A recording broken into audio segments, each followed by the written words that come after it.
A ovo je moje glad. Ovo su planine.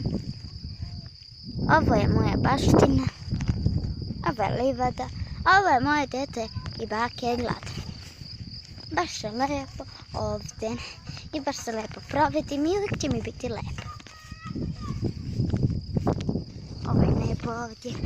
I mi se sve igramo. Ove dvije sestre su moje. Milica i Anica. Ovo sam ja, Ivana.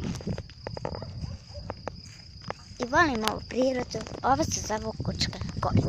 I baš je lijepo. A u Podgorici je onako vruće. I sada ću vas snimiti sve moje vrhove.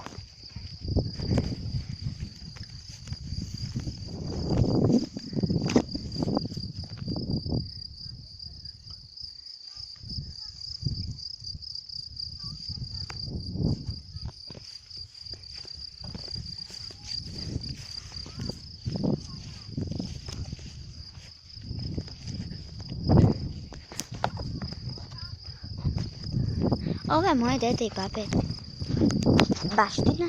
I ovo je moje dete baština i babe. A možete malo bolje da vidite. Ovo je krompir. Ovo je luk. Ovdje malo ima i krompira. Ovdje kupus, baranija i sve što nešto. Volim moju prirodu i uvijek ću se ponositi njom.